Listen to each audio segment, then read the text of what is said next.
Si Rowena Guanzon na daw ang aatake. Lagot kayo dito kay Atty. Rowena Guanzon.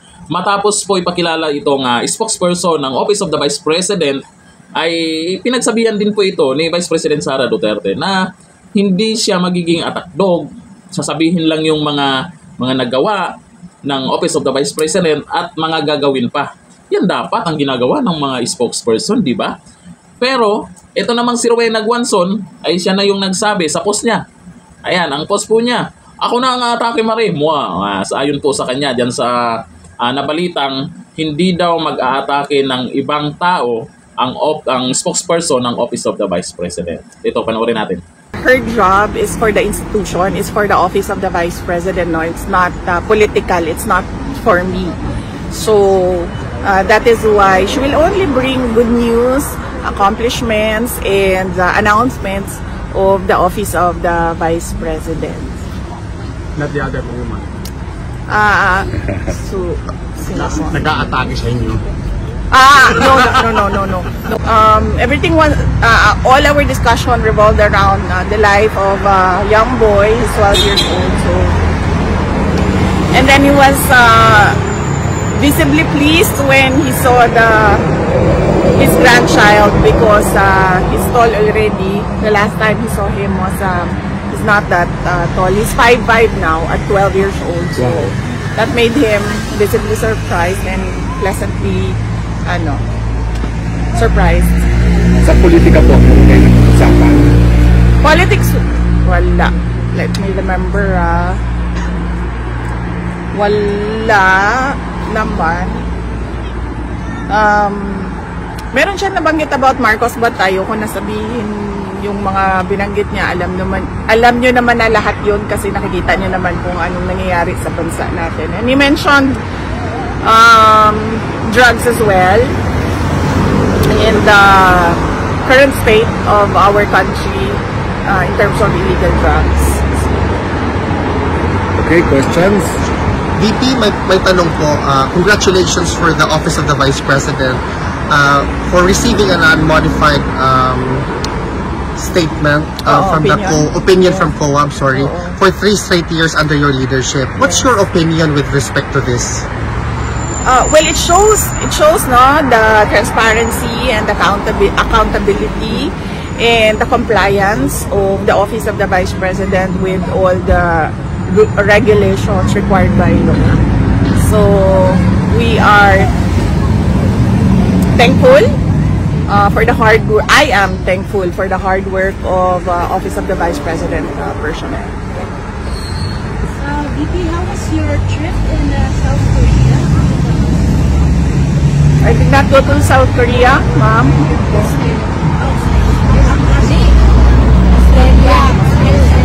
Malaysia. Oo, yes ma'am.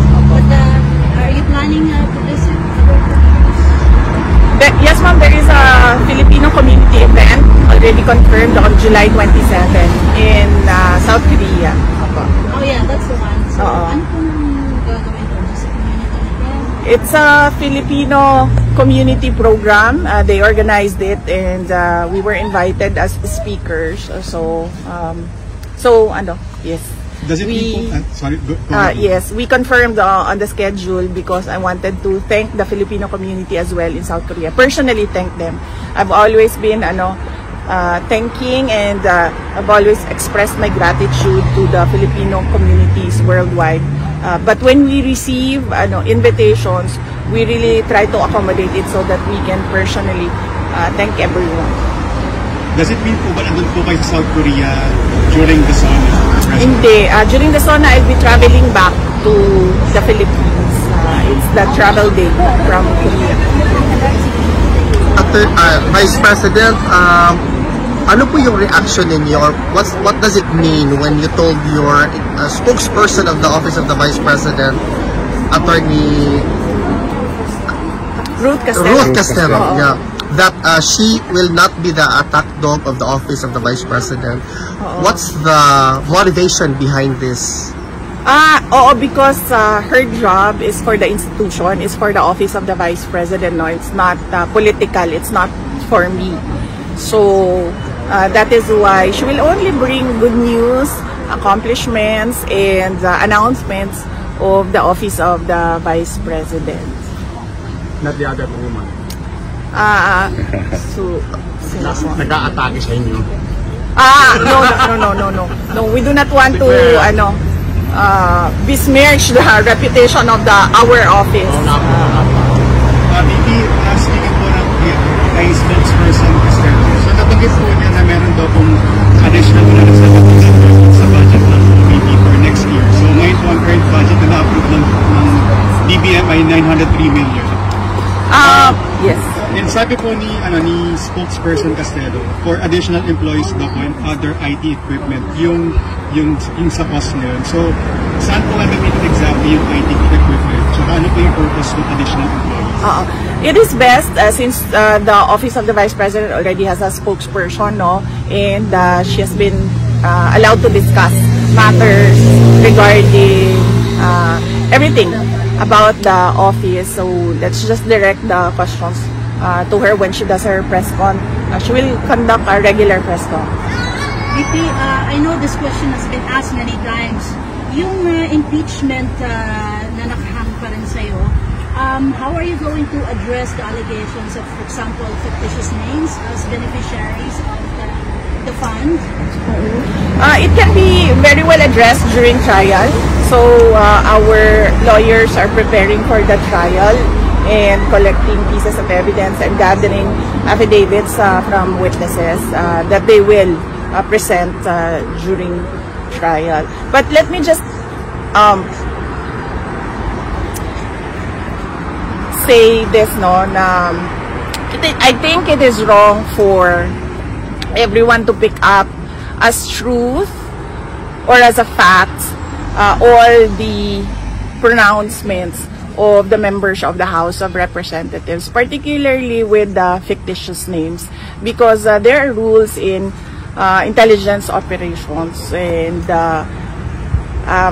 you already heard some of intelligence people who work in intelligence say that aliases are often used in intelligence operations. So, yeah. So it can be deduced that the fictitious names are not real names, but aliases. That can be discussed during the trial, ma'am. I do not want to elaborate on intelligence operations.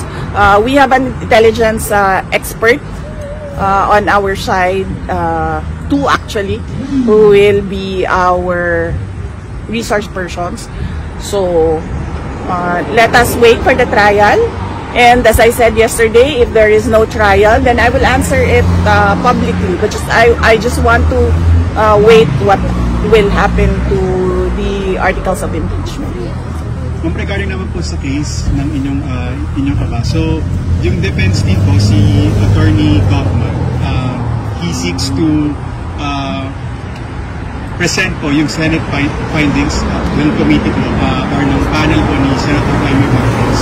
So napag-usapan po ba ninyo yun ni Senator Marcos nung magkasama po kayo sa Malaysia? Tsaka sa tingin po ninyo, ano po ba maging epekto nitong paggamit ng, kung papayagan kung magamit itong panel report dun sa ICC case? I've not discussed the findings of the committee of Senator Marcos with her. I do not know. They had a private meeting. Attorney Kaufman and Senator Marcos had a private meeting here in The Hague when she came for the rally. And I do not know what they discussed. And Attorney Kaufman is careful as well on what he discusses with me. Because there are some things, there are many parts of the defense strategy that are confidential and are privileged between the lawyer and the client. Her job is for the institution, is for the office of the Vice President. No, it's not political, it's not for me. So that is why she will only bring good news. Ganyan dapat. Pero mas maganda pa rin talaga kung naging spokesperson dyan ng Office of the Vice President ay si Rowena Guanzon, no? Pangtapat doon sa ibang mga spokesperson ba na walang ibang ginagawa, kung hindi, banat ng banat sa mga Duterte. Maganda din naman tong ginawa ni Vice President Sara Duterte na mas maganda kung may spokesperson sila, ito lang gagawin. Ibabalita yung mga nagawa, yung mga plano, at yung mga magagandang ginagawa ng Office of the Vice President. Kasi alam po natin, yung ibang media dyan ay hindi nababalita itong mga ginawa po ng Office of the Vice President. Pero dito sa post po ni Rowena Guanzon, talagang gigil na gigil din po ang mga supporters niya at inaabangan yung atake niya. Nako, atake si Rowena Guanzon sa inyo. Malamang, lalo na dyan sa mga buhaya, lagot kayo sa kanya. Sabi ni Maria Demery, Gogo, Atty. Guanzon. Sabi ni Ezra, Fight, Atty. Beng. Tingnan nyo naman. Sabi ni Christian Allen, Biramam, Turns. Sabi ni Johnny Diaz, Atty. Guanzon, Tiwa si Ma'am. Ako. Yan po. Yan po yung maganda sa Office of the Vice President na spokesperson. Kasi hindi po nanggugulo, hindi naninira, hindi ngaw-ngaw na ngaw-ngaw para kalabanin yung ibang tao. Dapat talaga kung yan ang malay natin sa susunod, hindi lang siya spokesperson ng Office of the Vice President, maging spokesperson siya ng Office of the President sa 2028. Sino bang maging Pangulo sa 2028? Sino ba ang gusto niyong maging Pangulo sa 2028? Comment tayo dyan. Hanggang dito na lang. Thank you. Bye-bye.